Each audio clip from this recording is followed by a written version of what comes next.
Singham Singham film 2011 में release हुई थी और एक बहुत बड़ी ब्लॉकबस्टर के तौर पे इमर्ज हुई थी। जाहिर सी बात है, उसका फिर सीक्वल आया था 3 साल के बाद। 2014 में सिंघम रिटर्न्स आई थी। सिंघम में अजय देवगन और काजल अग्रवाल थे, जिन्होंने सिंघम और काव्या का किरदार प्ले किया था। और सिंघम रिटर्न्स में अजय देवगन और करीना कपूर थे, जहां पे सिंघम की स्टोरी अवनी के साथ होती है। काव्या और सिंघम रिटर्न्स में नहीं होती हैं। इस बार एक नया लव इंटरेस्ट होता है अजय देवगन के साथ, और वो लव इंटरेस्ट करीना कपूर ने प्ले किया। और करीना कपूर रोहित शेट्टी की बहुत क्लोज फ्रेंड रही है, हम सबको पता है। अभी सिंघम अगेन जो थर्ड वाली फिल्म आई है, उसमें भी करीना ही है सिंघम के साथ। तो सो इट सीम्स कि यार सिंघम की आगे जितनी भी फिल्में बनेंगी, उसमें करीना कपूर ही अजय देवगन का लव इंटरेस्ट प्ले करेंगी। काजल अग्रवाल को फिल्म से, फ्रेंचाइजी से बाहर कर दिया गया है। बट मुझे पर्सनली ऐसा लगता है कि अजय देवगन और काजल अग्रवाल का जो एंगल था, सिंघम और काव्या का जो एंगल था, वो ज्यादा अच्छा एंगल था एज कंपेयर टू सिंघम और अवनी का एंगल, राइट। लुक, ये किस बेसिस पे मैं कह रहा हूँ, राइट। अजय देवगन और काजल अग्रवाल की जोड़ी ज्यादा अच्छी है as compare to Ajay Devgan और करीना कपूर की जोड़ी इन सिंघम फ्रेंचाइजी। ये किस बेसिस पे डिटरमिन होता है भाई? ये इस बेसिस पे तो डिटरमिन नहीं हो सकता कि एक तराजू है, उस पे मैंने तौल दिया अजय देवगन और काजल अग्रवाल को, और वहां पे मैं बोल रहा हूँ भाई वो लोग 1.5 किलो हैं और अजय देवगन और करीना कपूर आधा किलो है, तो अजय देवगन और काजल अग्रवाल ज्यादा अच्छे हैं। ऐसा कुछ तो है नहीं यार। It's a piece of art. यहाँ पे कुछ मेजर नहीं किया जा सकता, किसी चीज को नापा नहीं जा सकता, किसी चीज को तौला नहीं जा सकता, राइट। बट होता क्या है यार, जब एक फिल्म है, राइट, एक फिल्म आपको एक कंप्लीट इमोसिव एक्सपीरियंस प्रोवाइड कर रही है। फिल्म का हर सीन एक नया सीन है, आपको अपने साथ एंगेज करके रखवाता है, आपके ऊपर डीप इंप्रेशंस क्रिएट करता है इस कदर कि वो सीन्स आपको 5 साल बाद, 7 साल बाद भी याद रहते हैं। तो होता क्या है, उस फिल्म में जो खामियां भी होती है, जो कैरेक्टर्स इतने अच्छे नहीं भी होते हैं, वो कैरेक्टर्स भी आपको अच्छे लगने लगते हैं, राइट। अगर आपने गोविंदा की कूली नंबर 1 देखी है, जो दीपक का किरदार है, राइट, जो हरीश ने प्ले किया है, जो मोटर मैकेनिक होता है, राइट, जिनका करिश्मा कपूर की बहन के साथ लव इंटरेस्ट दिखाया गया इन द फिल्म, वो दीपक का किरदार कोई बहुत मीठी किरदार नहीं है। उस कैरेक्टर को कुछ लिखा नहीं गया, राइटर्स ने कोई मेहनत नहीं की थी। लेकिन क्योंकि कुली नंबर 1 इतनी कल्ट फिल्म है, उसकी इतनी अच्छी रिकॉल वैल्यू है, हर सीन आपके अंदर इतना डीप इंप्रेशन क्रिएट करता है कि दीपक का किरदार भी आपको बहुत ही पसंद आता है। अगर कुली नंबर 1 का सीक्वल कुली नंबर 1 के रिलीज होने के 2-3 साल बाद आता, आप अगेन उन्हीं को, जिन्होंने दीपक प्ले किया, आप उन्हीं को देखना चाहते हो सीक्वल में, राइट। डज नॉट मैटर कि अमिताभ बच्चन इस बार गोविंदा का दोस्त प्ले करना चाहे, शाहरुख खान प्ले करना चाहे, अक्षय कुमार प्ले करना चाहे। You want none of those. You want कि गोविंदा और हरीश साहब, जिन्होंने ओरिजिनल फिल्म में राजू कुली और दीपक का किरदार प्ले किया था, वो लोग ही आगे भी सीक्वल में हो, थर्ड पार्ट में, फोर्थ पार्ट में हो। क्योंकि ओरिजिनल फिल्म में हर आदमी इतना इंप्रेशन क्रिएट कर पाता है बिकॉज ऑफ द सीन्स, कि आप सेकंड पार्ट में किसी और को देखना ही नहीं चाहते हो। अगर आपने 3 इडियट्स देखी है, जो राजू रस्तोगी के फादर है 3 इडियट्स में, उनका एक सीन भी नहीं है। शर्मन जोशी के फादर का एक भी सीन ऐसा नहीं है जहां पे वो डायलॉग कर रहे हो। उनके जितने भी सीन्स हैं, वो पैरालाइज्ड स्टेट में हमें दिखाया गया है। स्ट्रोक के बाद उनकी बॉडी हाफ पैरालाइज्ड है, वो लेटे हुए हैं। सारे सीन्स वो सिर्फ लेटे हुए, और एक सीन होता है जहां पे आमिर खान और करीना कपूर, करिश्मा कपूर की जो बहन है, वो उनको, राजू रस्तोगी के फादर को बीच में स्कूटी में बिठा करके हॉस्पिटल ले जा रहे होते हैं। एक भी सीन ऐसा नहीं है राजू रस्तोगी के फादर का जहां पे वो डायलॉग दे रहे हैं। लेकिन फिल्म कितनी इतनी अच्छी है, क्योंकि फिल्म में इतना ज्यादा इमर्सिव एक्सपीरियंस है, हर सीन इतना ज्यादा एंगेजिंग है, हर सीन इतना ज्यादा नया है कि राजू रस्तोगी के फादर को भी, अगर आप सीक्वल हो, आप उनके सिवाय किसी और को नहीं देखना चाहते राजू रस्तोगी के फादर के तौर पे। आप अगर मुंबई के किसी मॉल में भी उनको देखते हो, आपको उनका नाम नहीं पता, बट आपको पता है कि इन्होंने राजू रस्तोगी, शर्मन जोशी का फादर प्ले किया था इन 3 idiots, right. And that's the magic of the movies. That's the magic of the movies. जब एक फिल्म का हर सीन, हर एक इमोशन आपके साथ इंपैक्ट क्रिएट करता है, आप उससे रिलेट कर पाते हो, आपको वो सीन्स 5 साल 6 साल के बाद भी याद हैं, तो उस ओरिजिनल फिल्म में जो भी जोड़ियां थी, जो भी किरदार थे, आप उन्हीं किरदार के साथ स्टे करते हो, और आप नहीं चाहते यार कि उनके साथ कोई भी छेड़छाड़ हो।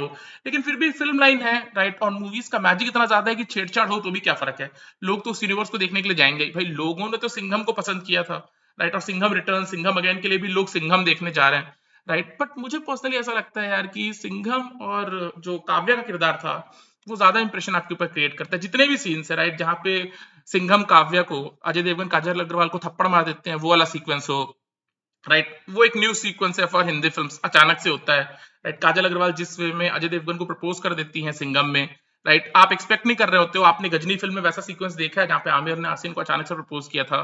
सिंघम में आप एक्सपेक्ट नहीं कर रहे होते हो, अचानक से वो आता है, that brings a smile to your face.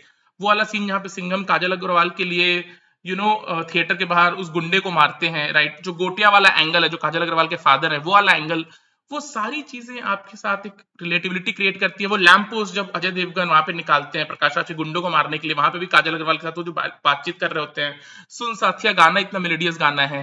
वो फिल्म इतना ज्यादा इमर्सिव एक्सपीरियंस प्रोवाइड करती है कि आप उस हीरो को, उस हीरोइन के साथ ही देखना चाहते हो इन फ्यूचर सिंघम फिल्म्स। लेकिन ऐसा होता नहीं है, ऐसा होता नहीं है। रोहित शेट्टी की बहुत अच्छी दोस्त है करीना कपूर, और उन्होंने देखा कि सिंघम इतनी बड़ी ब्लॉकबस्टर हो गई है, वो उसका फ्रेंचाइजी बनाना चाहते थे, सीक्वल बनाना चाहते थे, तो जाहिर सी बात है भाई एक बड़ी हीरोइन को लिया जाएगा, राइट। और बॉलीवुड में काजल अग्रवाल उतनी बड़ी हीरोइन नहीं है जितनी करीना कपूर है, वो भी उस वक्त पे, राइट। करीना कपूर को ऑनबोर्ड किया गया, उन्होंने अवनी का किरदार किया इन सिंघम रिटर्न्स, और करीना ने अच्छा ही काम किया है। करीना ने शायद ही किसी फिल्म में बहुत खराब काम किया हो, वो हर फिल्म में सेम ही काम करती हैं। वो पंजाबन क्यूट लवी डवी सी चुलबुली सी पंजाबन वो प्ले करती हैं हर फिल्म में, और उन्होंने वही प्ले किया है, और इन एंड ऑफ इटसेल्फ वो बहुत अच्छा है, नो डाउट। लेकिन क्योंकि आप सिंघम रिटर्न्स को बार बार सिंघम से कंपेयर कर रहे होते हो, कोई भी सीक्वल हो, आप सेकंड पार्ट को फर्स्ट पार्ट से कंपेयर कर रहे होते हो, और आप इस चीज को बाई नहीं कर पाते हो सिंघम रिटर्न्स को देखते हुए कि यहाँ पे काव्या नहीं है, यहाँ पे काजल अग्रवाल नहीं है, right. Singham returns of course was a huge hit, right, होनी ही थी। सेकंड पार्ट थी एक लव फिल्म की, तो सेकंड पार्ट एक लव फिल्म की चलती ही चलती है मोस्ट ऑफ द टाइम्स। वो फिल्म चली, और करीना ने काम भी अच्छा किया है, फिल्म भी ठीक ठाक थी, लेकिन बिकॉज वो एक बहुत ही ज्यादा लव्ड फिल्म का सेकंड पार्ट है, और it's not up to the mark, Singham returns is not up to the mark of Singham, right. तो कहीं ना कहीं आप काजल अग्रवाल को और वो काव्या का जो उन्होंने किरदार प्ले किया था इन सिंघम, आप उस चीज को मिस करते हो, आप उस चीज को मिस करते हो, बट डज नॉट मैटर यार। फिल्म लाइन है, फिल्मी दुनिया है, रोहित शेट्टी की दोस्त है करीना कपूर, उन लोगों को फ्रेंचाइजी बनानी ही थी, उन लोगों को सारी चीजें स्केल अप करनी ही थी। हनी सिंह ने गाना भी गाया था, बहुत ही टेरिबल सॉन्ग था, राइट, आजा मादी आता माजी सटकली, गाना उन्होंने क्रिएट किया था, बहुत ही खराब कंपोजिशन, बहुत ही खराब अरेंजमेंट, लेकिन हनी सिंह का दौर चल रहा था, सेकंड पार्ट थी एक लव फिल्म का, तो उनको सारी स्टेक्स हाई रखने थे, म्यूजिक के पैरामीटर पे, बजट के पैरामीटर पे, प्रोडक्शन की वैल्यू के पैरामीटर पे, हीरोइन के पैरामीटर पे, और इस एंगल की वजह से काजल अग्रवाल बाहर हो गई।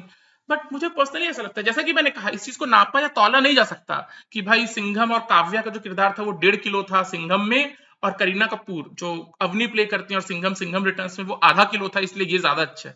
वैसा कुछ नहीं होता यार, होता क्या है, at the end of the day it's the magic of the movies, is the magic of the movies. लोग बोलते हैं एवरग्रीन जोड़ी हिंदी फिल्मों की, दिलीप कुमार मधुबाला, राज कपूर नरगिस, धर्मेंद्र हेमा मालिनी, ऋतिक रोशन ऐश्वर्या राय। लोग, उन जोड़ियों का मैजिक बाद में है, पहले तो मैजिक उन फिल्म्स का है जहां पे वो जोड़ियां आ रही हैं, राइट। गोविंदा और Kader Khan is right on par with Govinda and Karisma Kapoor, right. Govinda और कादर खान की जोड़ी is right on par with Shahrukh Khan and Kajol for me, right. लेकिन गोविंदा कादर खान का मैजिक तब होगा जब वो सही फिल्म में आएंगे, राइट। अगर वो फिल्म में मैजिक नहीं है तो गोविंदा कादर खान का भी कोई मैजिक नहीं है। ऐसी भी फिल्में गोविंदा और कादर खान ने की है जहां पे फिल्म उतना इमर्सिव एक्सपीरियंस प्रोवाइड नहीं करती, और गोविंदा कादर खान ने काम तो अच्छा किया है, लेकिन उस जुगलबंदी के साथ आप उतना रिलेट नहीं कर पाते हो as compare to the jugalbandi between Govinda and Kader Khan that you see in Haseena Maan Jaayegi, या दूल्हे राजा, या कुली नंबर 1, वॉट एवर, इतनी सारी फिल्में, जोड़ी नंबर 1 में I don't think Kader Khan थे, बट जितनी भी फिल्में, राइट, आप लोग समझ रहे हो मैं क्या कह रहा हूँ, right. It's the magic of the movies, it's the magic of the film, right. Shahrukh Khan Kajol का मैजिक नहीं है, ये मैजिक है दिलवाले दुल्हनिया ले जाएंगे का, ये मैजिक है कुछ कुछ होता है का, ये मैजिक है कभी खुशी कभी गम का, राइट। जब वो फिल्म का मैजिक होगा तभी जोड़ी का मैजिक होगा, राइट। और जब फिल्म मैजिक क्रिएट करती चली जाती है तो वो किरदार जो उतने अच्छे ना भी हो, उनको उतने अच्छे से ना भी लिखा गया हो, उन किरदार से किसी को कोई एक्सपेक्टेशन ना भी रही हो, वो किरदार भी स्टैंड आउट हो जाता है, राइट। सांबा का जो किरदार है शोले में, आई डोंट थिंक राइटर्स ने उस किरदार के पीछे अपने बाल नोचे थे, भाई ये किरदार लिखना है। फिल्म इतनी आइकॉनिक है, हर सीन इतना ज्यादा आइकॉनिक है, फिल्म का एंगेजमेंट वैल्यू पहले सेकंड से लेकर के आखिरी सेकंड तक आपको इतना ज्यादा एंगेज रखता है through out the screen play, कि वो किरदार जिसका सिर्फ एक ही डायलॉग है पूरे 50,000 शोले में, राइट, सांबा साहब का जो मैकमोहन ने प्ले किया, आपको वो किरदार भी याद रह जाता है, और शोले का सीक्वल अगर बनता शोले के रिलीज होने के बाद, तो आप सांबा को ही देखना चाहते हो, राइट। चाहे प्रेम चोपड़ा उस किरदार को क्यों ही ना प्ले करना चाहे, आप सांबा के किरदार में मैकमोहन को ही देखना चाहते हो, राइट।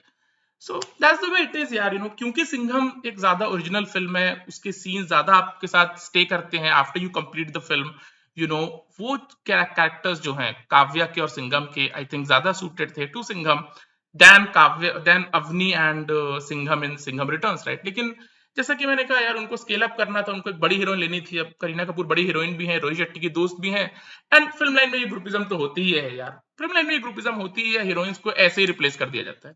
भाई वेलकम बैक अक्षय कुमार नहीं कर सकते थे, लेकिन वेलकम बैक कैटरीना तो कर ही सकती थी, राइट। नाडियाडवाला, एजी नाडियाडवाला की जो प्रॉब्लम है, फिरोज नाडियाडवाला की जो प्रॉब्लम है, वो अक्षय के साथ थी, कैटरीना के साथ तो नहीं थी, लेकिन कैटरीना बाहर थी, तो वेलकम बैक को क्या फर्क पड़ा, वेलकम बैक ने 97 या 99 करोड़ तो कमाए थे उस टाइम पे, राइट। अभी कियारा आडवाणी भूल भुलैया 2 से बाहर हो गई है, तृप्ति डिमरी आई है, तो भूल भुलैया को क्या फर्क पड़ रहा है, राइट। ये चीजें उन लोगों को मालूम है, राइट, मेकर्स को, डायरेक्टर्स को, प्रोड्यूसर्स को, ये सारी चीजें मालूम है, ग्रुपिज्म है। अब देखो आप सिंघम को, Rohit Shetty second generation into the business, Ajay Devgan second generation into the business, Kareena Kapoor fourth generation into the business, Rohit Shetty Kareena Kapoor बहुत अच्छे दोस्त हैं, अजय करीना कपूर बहुत अच्छे दोस्त हैं, उनको फ्रेंचाइजी बनानी थी, करीना बड़ी हीरोइन है, तो ज्यादा सेंस उनके लिए इसी चीज का था कि करीना को ले लिया जाए और काजल अग्रवाल को बाहर कर दिया जाए। लेकिन मुझे पर्सनली ऐसा लगता है कि जो सीन्स थे काजल अग्रवाल और अजय देवगन के इन द ओरिजिनल सिंघम, वो ज्यादा लास्टिंग सीन्स हैं, ज्यादा इंप्रेशन आपके ऊपर क्रिएट करते हैं, आपको याद रहते हैं। देन करीना कपूर और अजय देवगन का सीन, करीना कपूर और अजय देवगन का एक भी सीन नहीं है सिंघम रिटर्न्स में जिसके बारे में मैं डिस्कस कर सकूं, तो आप लोग चाव से सुनो उस चीज को। देयर आर सीन्स बट कोई भी ऐसा सीन नहीं है जो स्टैंड आउट सीन है, जो फिल्म के स्क्रीन प्ले में आपको एक्साइट करता है, जैसे कि मैंने आपको काजल अग्रवाल और अजय देवगन के सीन्स बताए in the original film, right? But that's the way it is यार, that's the way it is. I think Singham और काजल अग्रवाल की जोड़ी के साथ ऑडियंसेस ऑलरेडी रिलेट कर चुकी थी, ऑडियंस ऑलरेडी उनकी ट्रेन में बैठ चुकी थी, लेकिन फिर भी रोहित शेट्टी ने डिसाइड किया कि नहीं, अजय देवगन और करीना कपूर सिंघम फ्रेंचाइजी का फ्यूचर है, so that's the way it is, right? चलो, बाय।